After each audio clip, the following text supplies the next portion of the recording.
Assalamualaikum warahmatullahi wabarakatuh. Selamat pagi anak-anak, bagaimana kabarnya hari ini? Sehat semuanya? Alhamdulillahirrahmanirrahim. Hari ini kita bisa berjumpa kembali ya dalam pembelajaran matematika meskipun situasi sedang pandemi seperti sekarang ini ya.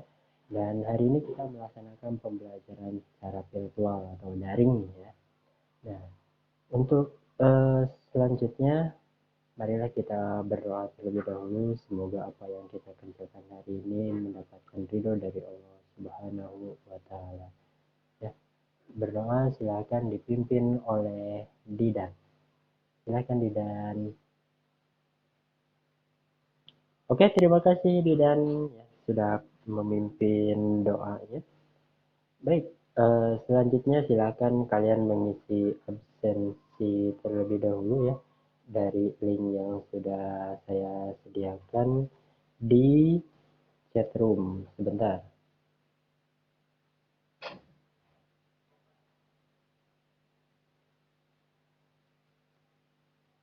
Nah, itu ya. Silakan kalian diklik saja di chat roomnya ya, di linknya. Silakan kalian isi identitas kalian, silakan kalian isi absensi kalian ya. Nah, di samping itu saya coba cek dulu nih kaliannya dari Gmeet-nya apakah sudah hadir semua. Ada Didan, ada, oke, sudah hadir ya. Baik, selanjutnya, nah kita flashback dulu nih, kemarin kita belajar tentang permutasi dan kombinasi, gitu kan ya. Nah, ada nggak sih di antara kalian yang masih ingat permutasi itu seperti apa sih? Ya, silahkan Tati. Oke, iya betul sekali. Ya, terima kasih Tati. Nah, terus yang berikutnya, apa sih yang membedakan antara permutasi dengan kombinasi? Ada yang tahu? Silahkan acungkan tangan. Oke, Sarip, mangga Sarip, silahkan Sarip. Iya, betul sekali ya. Jadi yang membedakan antara permutasi dengan kombinasi yaitu adalah bahwasanya kalau misalkan permutasi itu melihat urutan, gitu, melihat posisinya, gitu. Nah, kalau misalkan kombinasi dia tidak melihat urutan, dia tidak melihat posisi, gitu, ya. Seperti misalkan A dengan B, gitu. Kalau misalkan permutasi, kalau A B itu berbeda beda dengan BA, gitu. Tapi kalau misalkan kombinasi kalau misalkan kombinasi itu A dengan B, B dengan A itu sama saja ya. Nah, oke, yang selanjutnya kita akan belajar mengenai ruang sampel gitu kan ya. Nah, seperti apa sih ruang sampel itu? Ruang sampel itu berarti eh, semua kejadian-kejadian yang mungkin terjadi itu yang namanya ruang sampel gitu kan ya, secara sederhananya. Nah, nah pada ruang sampel ini yang biasa digunakan pada pembuatan soal ataupun dan lain sebagainya gitu kan ya, itu biasanya mengaplikasikannya dengan dadu, dengan apa, dengan koin, dengan kartu bridge atau kartu remi dan lain sebagainya gitu. Padahal di luar konteks itu masih banyak sekali mengenai ruang sampel. Contoh misalkan di lingkungan kelas ini. Nah, yang menjadi ruang sampel ini yaitu adalah kita sebagai eh, orang-orang yang berada di ruangan kelas ini gitu ya. Nah, kalau misalkan satu sekolah kalau melihatnya dari kelas misalkan kayak gitu, nah maka ruang sampelnya itu ada 10 TKJ, 10 RPL, 10 TBSM, 10 AP dan lain sebagainya seperti itu. Nah, itu adalah ruang sampel. Kejadian-kejadian yang eh, kejadian-kejadian yang mungkin terjadi gitu ya. Nah, ada berapa sih dalam ruang sampel itu ada yang namanya titik sampel. Nah, titik sampelnya apa saja? Yaitu adalah komponen-komponen yang ada pada ruang sampel tersebut. Gitu. Nah, berapa banyak titik sampelnya? Gitu. Nah, kalau berapa banyak titik sampelnya berarti secara keseluruhan nominalnya apa aja. Nah, gitu ya. Nah, itu singkat sedikit yang mengenai ruang sampel. Nah, dari pembelajaran ruang sampel ini diharapkan kalian ya mampu menemukan ruang sampel suatu kejadian dengan tepat gitu ya. Nah, selain itu kalian itu diharapkan nanti mampu menyusun langkah-langkah penyelesaian yang masalah yang berkaitan dengan ruang sampel. Dan satu lagi, kalian nanti diharapkan mampu memecahkan masalah yang berkaitan dengan ruang sampel tersebut ya. Nah, pembelajaran hari ini kita masih sama seperti kemarin, kita menggunakan problem based learning ya. Artinya nanti kalian akan diberikan suatu persoalan, suatu permasalahan yang nantinya kalian harus menyelesaikannya gitu ya, dengan metode diskusi dan tanya jawab. Jadi nanti kalian akan berdiskusi. Nah, masih ingat kelompoknya? Oke. Kemarin saya informasikan di WhatsApp grup kalian dibagi menjadi 3 kelompok ya. Kalau kemarin hanya 2 kelompok, sekarang saya pecah lagi menjadi 3 kelompok dikarenakan situasi seperti sekarang ini lagi pandemi, jadi saya batasi orang-orangnya, gitu kan ya. Nah, ini catatan-catatan yang pertama kelompoknya yang sudah kita tentukan di WhatsApp grup yang kemarin. Terus sesuai kesepakatan tiap kelompoknya itu berkumpul di salah satu rumah siswa yang pada kelompoknya gitu. Misalkan kelompok yang pertama ada Fajrin, ada Sarif, ada Aldianto gitu. Nah, nanti tinggal berunding nih mau nongkrong di rumah siapa, atau mau di rumah tetangga boleh, atau mau di kelurahan di balai desa juga boleh lah. Yang penting kalian dapat koneksi yang bagus gitu ya. Dan tetap menerapkan protokol kesehatan meskipun bertiga ya, jangan agak dekat-dekat kayak gitu. Kalau misalkan yang datang ke rumah misalkan ya, silakan suruh mandi aja dulu. Nah, baik, selanjutnya dari ini link LKPD bagi kalian yang belum dapat LKPD-nya silahkan download LKPD-nya. Bagi kalian yang sudah dapat LKPD-nya sudah dicetak, barangkali boleh dibuka ya. Kemarin kita sudah men-sharekan nih LKPD untuk hari ini gitu ya. Jadi silahkan sambil kalian mendownload LKPD. Bagi yang belum mendownload LKPD-nya, saya sajikan masalah yang pertama. Nah, pernah kalian bermain ludo atau ular tangga atau apa sih, bukan retro kayak gitu ya? Itu pasti permainan tersebut itu menggunakan dadu gitu kan ya. Nah, nah, apa sih yang kalian ketahui mengenai dadu, apa saja coba, silahkan Aldianto. Ya, dadu memiliki 6 sisi. Ya, dadu memiliki 6 sisi, ada sisi 1, 2, 3 dan sampai 6. Betul sekali. Ya, itu ya mengenai dadu gitu kan ya. Nah, yang selanjutnya mari kita mengenal dadu lebih jauh menggunakan aplikasi probability. Nah, di sini saya coba mendemonstrasikan terlebih dahulu mengenai aplikasi probability supaya nanti ketika di perangkat pembelajaran ya, kalian sudah terbiasa dengan aplikasi probability tersebut gitu kan ya. Nah, nah, kalau misalkan sudah muncul tampilan yang seperti ini, selanjutnya kalian tinggal klik similar ya. Mohon maaf di sini aplikasinya menggunakan bahasa luar ya, bukan bahasa Inggris lagi. Ini saya sendiri juga tidak paham ini bahasanya apa, tapi kita menggunakan alat ini karena memang saya merasa ini bagus nih gitu ya, untuk simulasi simulasi dadu dan lain sebagainya kayak gitu ya. Oke, kita skip dulu, next. Nah, selanjutnya ini masuk ke masalah yang kedua. Nah, masalah yang kedua ini ada di LKPD. Coba perhatikan LKPD kalian ya. Oke, coba nih saya minta kepada Emai untuk membacakan soalnya. Mangga silakan Emai. Terima kasih Emai. Nah, dari persoalan tersebut, coba nih kita bantu siswa tersebut dalam memilih surat dalam Al-Quran yang akan ia baca. Tidak hanya temukan ruang sampel dari kejadian-kejadian yang mungkin muncul dalam pemilihan surat tersebut. Gitu kan? Nah, sebelum kalian menyelesaikan persoalan ini, coba kita bertanya dulu lah ya. Coba nih, yang ada di pikiran kalian mengenai soal tersebut apa aja nih? Adakah poin yang tidak kalian pahami dari persoalan tersebut? Coba saya tanya dulu. Oke, siap. Tidak ada ya. Berarti sudah jelas pertanyaannya. Baik. Nah, terus selanjutnya, informasi apa sih yang kalian butuhkan untuk menyelesaikan persoalan tersebut? Coba, ada yang tahu? Informasi apa sih yang kalian butuhkan? Kalian ini perlu tahu tentang apanya dulu nih. Kalian perlu tahu apanya ini dari persoalan ini.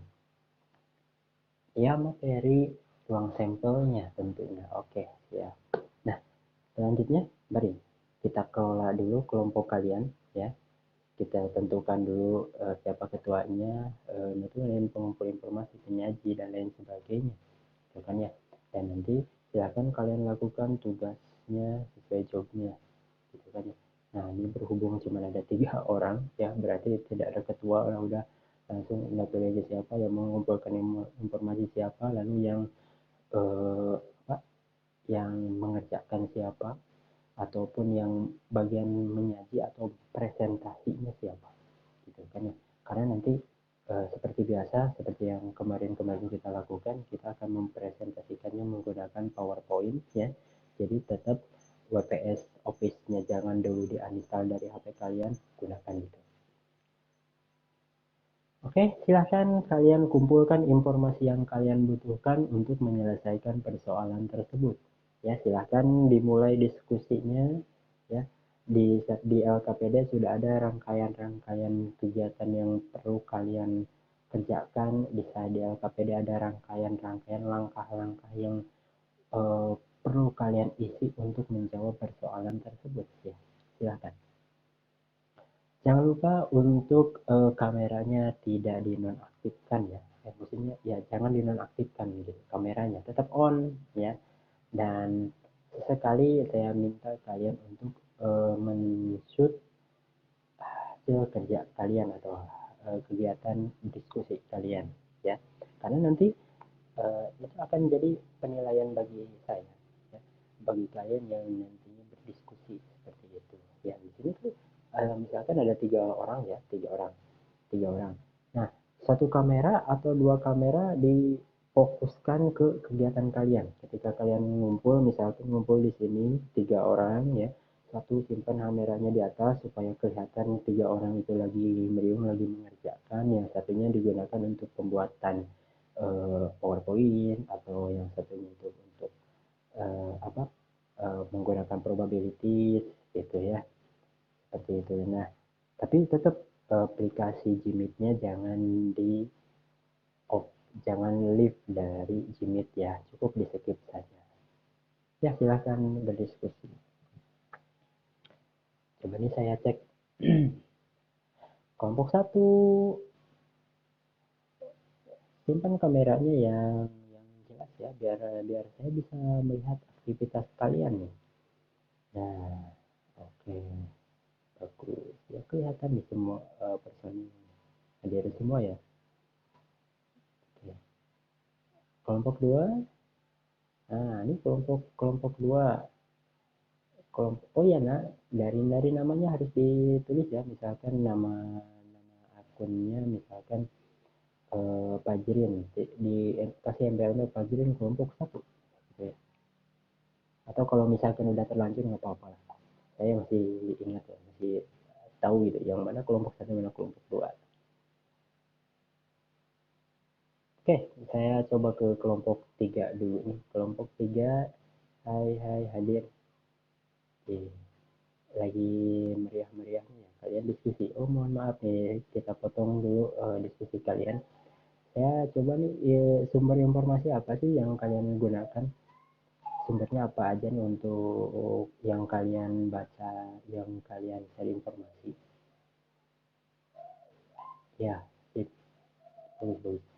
Ya, sumbernya buku paket ya, oke, modul yang saya bagikan, oke ya, dari internet juga, oke, browsing dari YouTube juga, oke, sip. Lanjutkan ya. Kelompok 2 ada masalah? Tidak ada. Lagi literasi dulu, silahkan. Yang satu literasi, yang satu nanti kalau hasil literasinya disampaikan ya ke rekan-rekannya untuk dijelaskan ya. Kelompok 1, nah ini kan kelompok 1 udah masuk fase berikutnya nih. Coba nih saya tanya dulu nih kelompok 1. Kelompok satu konsep apa sih yang digunakan untuk menyelesaikan persoalan tersebut? Ya, ruang sampel tentunya ruang sampel dikarenakan memang judulnya juga ruang sampel kita. Ya, oke. Lanjutkan ya. Kelompok satu. Baik, saya anggap sudah ya. Nah, nanti sebagai tambahan informasi nih, sebagai tambahan informasi silakan kalian menggunakan aplikasi probabilities yang tadi saya demonstrasikan untuk satu dadu ya. Nah, sekarang coba nih di LKPD kan ada isiannya ya. Coba nih diisi satu dadu sampelnya apa aja, lalu dua dadu ada apa aja gitu kan ya. Nanti selanjutnya tiga dadu, empat dadu nih ada apa aja gitu kan ya. Terus koin juga satu koin, dua koin ya. Lalu kartu bridge silakan diisi di sana gitu. Kartu bridge ada apa aja nih gitu, jumlahnya ada berapa gitu. Terus yang kalau misalkan ya yang kasih bocoran sedikit, kartu yang berwarna merah ada berapa gitu kan, kartu yang berwarna hitam ada berapa ya. Saya akan gunakan aplikasi probability. Oke, next. Ini sudah ya pengisian untuk itunya, LKPD probability-nya. Sekarang ada yang udah masuk penyelesaian soal nggak? Ada berapa banyak sih ruang sampel dalam Quran? Banyak sih ruang sampel dalam Quran? Ada ada 14, 114 ya. Oke, nggak perlu disebutkan ya apa-apa aja, terlalu banyak. Nah, sekarang surat apa aja sih yang dapat menjadi pilihan untuk dibaca? Silahkan diisi. Nah, lalu ada berapa banyak sih pilihan surat yang dapat diambil? Terus penjelasannya kenapa sih kalian mengambil surat-surat itu? Nah, silakan diisi di KPD kalian. Jangan lupa kameranya tetap on ya dan arahkan ke posisi yang tepat ya supaya saya bisa melihat aktivitas kalian dan saya juga bisa menilai kegiatan kalian. Oke, dirasa cukup ya silahkan masuk ke pembuatan PowerPoint-nya menggunakan aplikasi WPS, nggak apa-apa yang sederhana saja ya. Kalau syukur-syukur kalau misalkan kalian ngumpulnya ada laptop, silahkan pakai laptop yang bisa sebagus mungkin ya. Silahkan dibuat PowerPoint-nya. Oke, mari kita tampilkan hasil diskusi kalian. Ayo, siapa yang mau tampil pertama? Kalau misalkan saya tanya kayak gitu, berarti pada pada nggak mau ya biasanya. Ya, nah, oleh karena itu, coba nih kita undi ya. Ada tiga kelompok, ada satu, dua, tiga, ada tiga kelompok. Sekarang tanggal tahun berapa nih? Tahun 2021. 2021 jumlahkan angka-angkanya. 5, 7 kurangi 5, 2. Oke, kelompok 2. Acak ya. Kelompoknya Tati, silakan kelompoknya Tati. Cara ngesetnya udah pada tahu kan ya. Di sana ada apa? Present now. Ada diklik titik 3 di kanan atas, lalu di sana ada present screen. Tinggal diklik aja present screen-nya, lalu diklik tampilan yang akan dipresentasikan dan jangan lupa tampilannya harus sudah terbuka. Oke, terima kasih kelompok 2. Saya coba share lagi nih.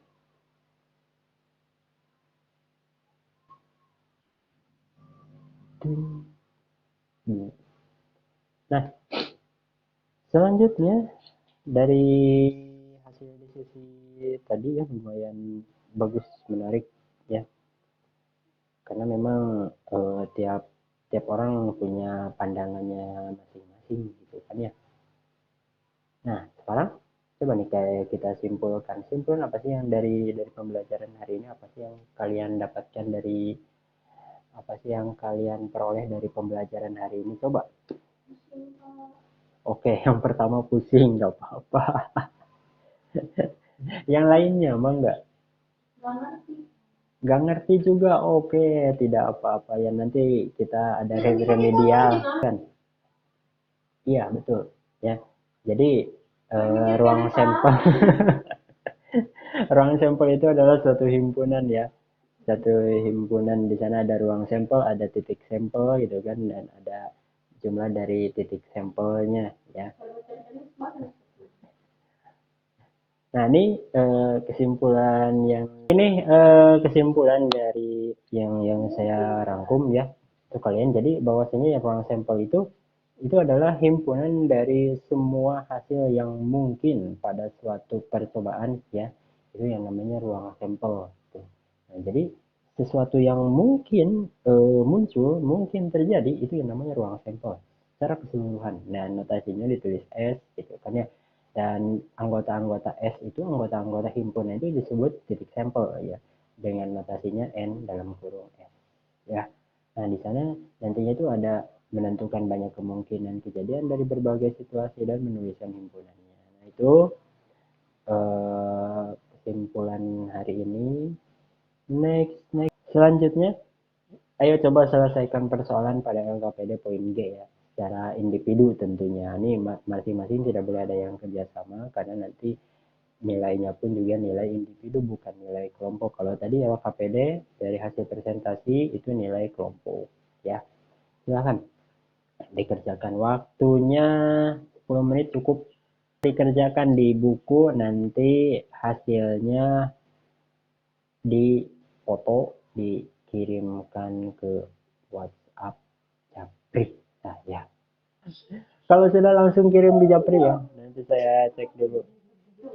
Oke, ini sudah ada yang mengirimkan, terima kasih. Sambil periksa dulu ya kalau begitu ya. Oke, sip, benar semua, cari tanah. Nah, oke, terima kasih untuk pertemuan hari ini. Kita perlu mengingat kembali bahwasanya besok kita akan ketemu di materi yang berikutnya, yaitu peluang suatu kejadian ya. Nah, kalau hari ini kita membahas tentang ruang sampelnya, kejadian-kejadian yang mungkin gitu. Nah, kalau untuk pertemuan yang berikutnya kita akan membahas mengenai peluang dari kejadiannya gitu kan ya, seperti itu. Nah, jadi oleh karena itu silahkan, karena kan kalian udah tahu judulnya tentang peluang suatu kejadian, berarti silahkan di rumah dipelajari terlebih dahulu sebelum nanti pertemuan ketemu ya, sebelum nanti kita ketemu, apakah itu nanti daring atau luring ya, kita tunggu saja seperti apa. Baik, sebelum kita tutup pertemuan hari ini, kita berdoa terlebih dahulu ya. Semoga apa yang kita semoga apa yang kita kerjakan hari ini bermanfaat bagi kita semua. Berdoa silakan dipimpin oleh Didan. Terima kasih Didan sudah memimpin doa. Mungkin untuk pertemuan sekarang saya cukupkan dulu sekian. Terima kasih dan kita berjumpa kembali di pertemuan yang akan datang. Ya, assalamualaikum warahmatullahi wabarakatuh.